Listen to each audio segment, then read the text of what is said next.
A cute aesthetic, wacky dialogue, and simple gameplay premise leads to a charming but surprisingly short experience. On this Speed Pass, are you ready to take the trip to Donut County, or is it even worth the ticket price?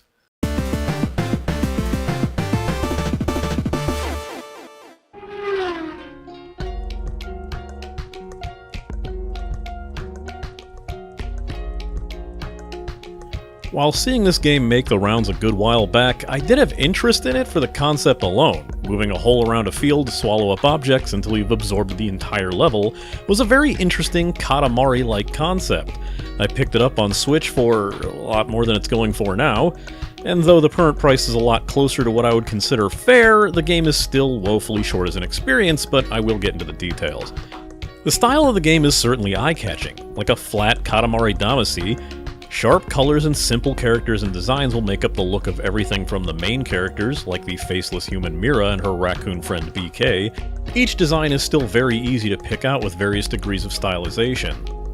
Musically, it also carves its own niche. I swear I am not trying to make the lo-fi hip-hop beats joke 2 videos in a row, but it is pretty fitting here. There's parts of D&B and some folksy instrumentation, steady driving beats that are meant to punctuate rather than overtake, even if there isn't too much else going on in the sound department. As expected, certain actions will offer up appropriate or stylized sounds, but not everything makes a sound, despite being unexpectedly swallowed up by sentient crevasses. Characters, when speaking, also do a similar to Animal Ease style garbled speech that you would find in something like Animal Crossing. Starting the game, you're introduced to 2 of the main characters, a faceless human girl named Mira, and her realistically proportioned raccoon friend BK. In this Animal Crossing adjacent world, you'll spend your time hearing stories from each of the animals, and how their life was ruined by a roaming hole, while playing that exact moment as a stage. Most of the gameplay is intercut between long scenes of quirky dialogue and moving a hole around to swallow up certain parts of the neighborhood. This is all the framing device for the absolute batshit story of your raccoon friend using a delivery app on his tablet to swallow up items and earn points for a quadcopter, inadvertently helping the diabolical schemes of the raccoon leader, the Trash King, just so you know what kind of game this is. Control is as simple as you'd expect when you gain control of the moving hole. Move the stick. That's all you got, really, at least to start. Moving the hole under the object that you want to gobble up, and it should fall in. Every time you drop something into the hole, it grows a bit wider, allowing you to swallow larger and larger objects. And you can probably see why I mentioned Katamari so many times, as the concept is essentially the same minus the fail state.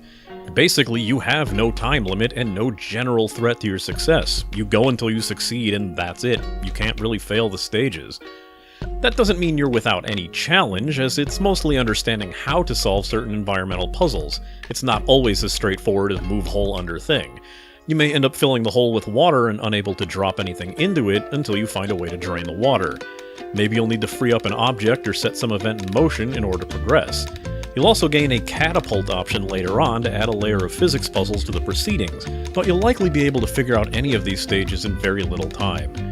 In between these gameplay sections are some lengthy dialogue scenes, sometimes where you text a character back and forth with a completely pointless duck quacking button, or move the dialogue forward.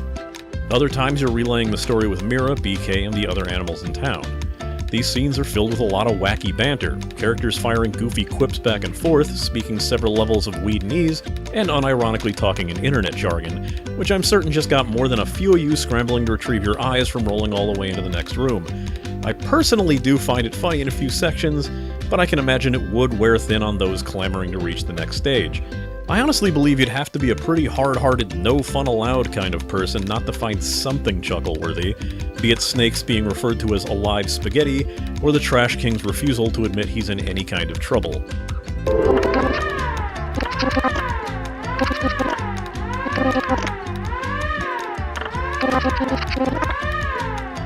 I ended up setting out to finish this entire game in one sitting for a re-record, partially because I wanted to refresh my memory of it, and partially because I knew I could do it. This game is short. Like, over in an hour short.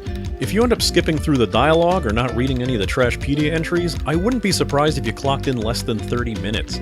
It's not a meaty game, but it honestly seemed longer than I remembered, just not by much. It's not like the game isn't memorable, but for some reason I just couldn't remember some of these stages even existing, making me think I'd somehow unlocked extra stages, yet I still clocked in at just over an hour. While a short game is in essence fine, replayability is practically non-existent. Nothing changes once you finish the game. After finishing the final stage, and the only one in the game with any kind of stakes or fail state, you are taken to the final dialogue scene and gain the ability to fly the quadcopter around the donut shop to view the credits. That's it. If you click continue on the main screen, you're back in the quadcopter credit sequence again. Choosing levels just starts the game at the level that you've chosen and then continues on as normal. No hidden goodies get unlocked, there's no new stakes, not even something as simple as time trials that you would expect as a bare minimum for something like this. Balanced against the entry fee being what it is, and especially what I initially paid for this on Switch, makes me think that there should have been at least a little more to do after the adventure was over. That's just me. I mean, the experience, while worth a go, is a bit offset by its price and length, so it tips just over into Caution Plus as a recommendation. I don't think less is more in this case, and more would have easily been welcome, even if the levels are spaced apart with the greatest splash screen in gaming.